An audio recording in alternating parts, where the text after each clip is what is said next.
Aujourd'hui, nous allons parler du modèle du mildiou de la vigne.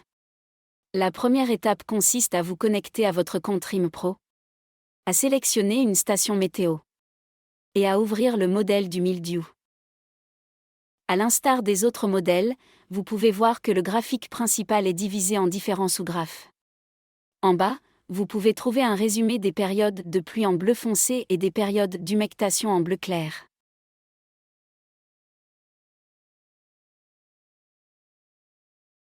La barre bleue verticale est la dernière donnée envoyée par votre station météorologique. Cela signifie qu'à gauche de cette barre, la météo est basée sur les données météorologiques enregistrées. Et à droite de cette barre, les périodes de pluie et d'humectation sont basées sur les données météorologiques prévisionnelles. Nous allons commencer par détailler le graphique du bas. Ce graphique modélise les différentes étapes de la maturation des spores. Faisons un petit zoom arrière. En début de saison, les hauts spores sont en dormance et ne sont pas sensibles aux températures ni à l'humidité. En janvier, ces hauts spores deviennent actives. Cette étape est modélisée en marron. Les hauts spores mûrissent en fonction des températures et de l'humidité du sol.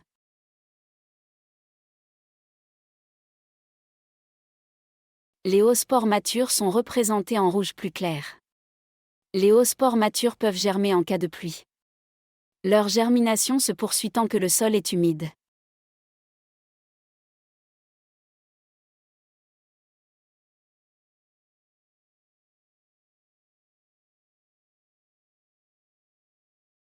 Les hauts spores qui ont germé sont appelées macrosporanges.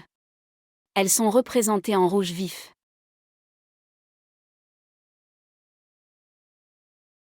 Lorsque la surface du sol est saturée en eau, les macrosporanges peuvent libérer des zoospores. Les zoospores sont représentées en bleu. Elles sont dispersées par la pluie et peuvent nager jusqu'aux stomates puis infecter la face inférieure des feuilles si la température et l'humectation sont favorables.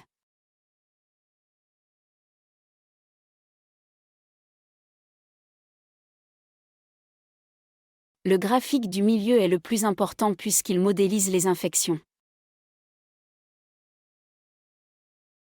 Dans cet exemple, la première petite infection de la saison a été calculée le 14 avril. Tandis que la première infection importante de la saison a été calculée le 22 avril.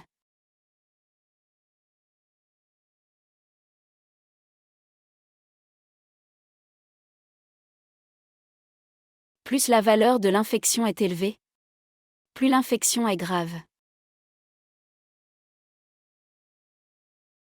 En effet, cela signifie que parmi la population de spores qui a arrivé sur la végétation, un grand nombre de spores a réussi à infecter la plante. L'échelle des infections est logarithmique. Cela signifie que chaque fois que l'on passe d'un seuil à un autre, l'infection est 10 fois plus grave.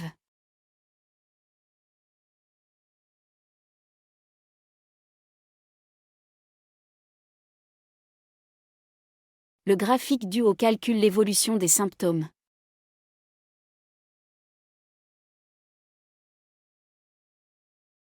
Après une infection, ils n'apparaissent pas instantanément. Le modèle fait donc la distinction entre les symptômes en incubation qui sont modélisés en vert et les taches d'huile visibles qui sont modélisées en orange. Après les infections du 7 au 15 mai, certains symptômes sont en cours d'incubation. C'est pourquoi nous observons un rebond de la courbe verte.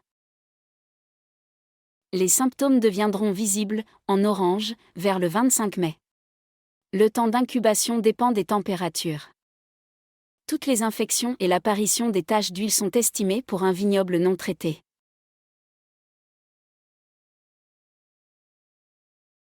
La sporulation des lésions est calculée en blanc sur le graphique du haut. La sporulation des taches d'huile commence pendant les nuits chaudes et humides, et elle se poursuit tant que l'humidité le permet.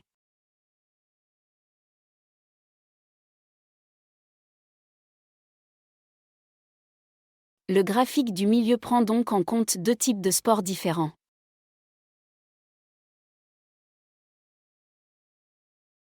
Les spores provenant du sol, inoculum primaire.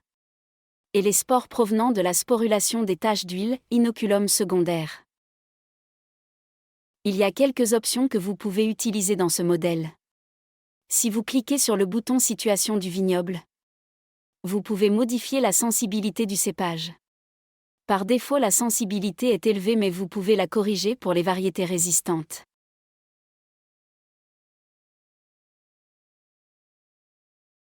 Vous pouvez également indiquer si votre parcelle est moins humide, plus humide ou identique à la station météo. En effet, les vignobles sont souvent cultivés dans des zones vallonnées. Si votre station météo se trouve en haut de colline, alors vous pouvez renseigner que votre parcelle se trouve dans une zone plus humide que votre station météo.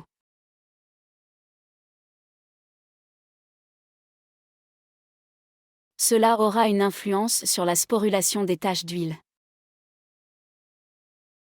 En ce qui concerne la sensibilité du cépage, le modèle tient compte du fait que les cépages résistants sont moins sensibles aux infections.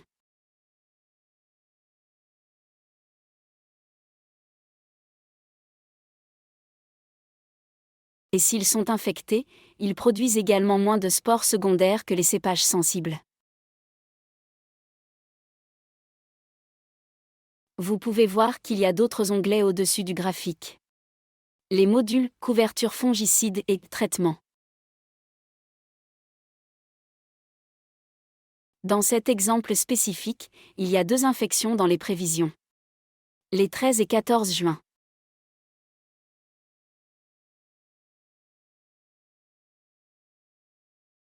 Un viticulteur traite très probablement ces futures infections de manière préventive. Pour simuler l'efficacité d'un traitement préventif, allez dans l'onglet Traitement.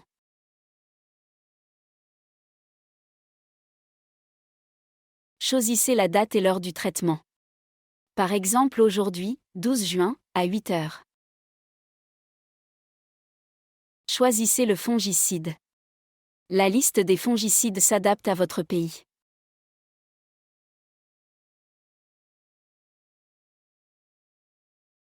Dans cet exemple, je choisis du cuivre.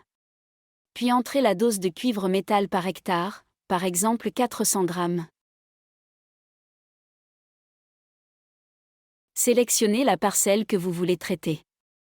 Vous pouvez ajouter une ou plusieurs parcelles dans l'onglet Parcelles. Cliquez ensuite sur Enregistrer suivant. Vous pouvez vérifier si le traitement a bien été enregistré en allant dans l'onglet Liste des traitements. Nous pouvons maintenant visualiser le vignoble traité. Le traitement fongicide apparaît sous forme d'un calque gris par-dessus le graphique des infections et des précipitations.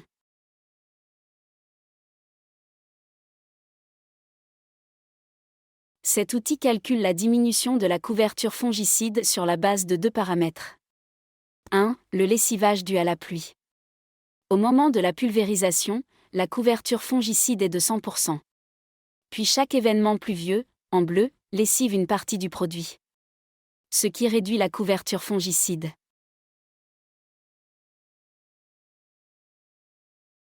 2. La couverture fongicide diminue avec la croissance des feuilles.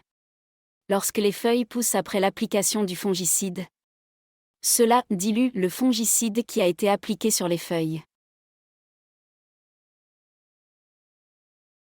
Le graphique du haut est un compteur de nouvelles feuilles depuis le dernier traitement. Par exemple, ici il y a 1, 2, 3, 4 nouvelles feuilles. C'est un paramètre important pour décider si un traitement doit être renouvelé ou non. Par exemple, pour cette petite infection prévue le 20 juin. La question pourrait être: ma pulvérisation de cuivre est-elle toujours efficace sur cette infection?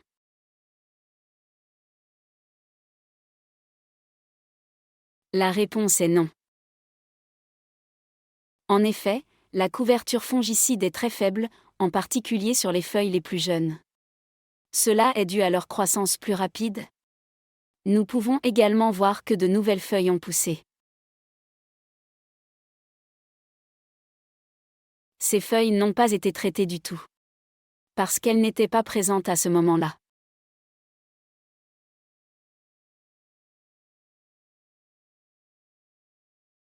Dans cet exemple, la pulvérisation devra donc être renouvelée.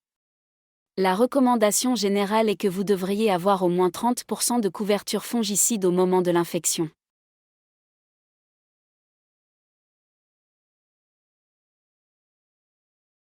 Si vous avez des questions sur ce modèle, envoyez-nous un courriel à support@rimpro.eu.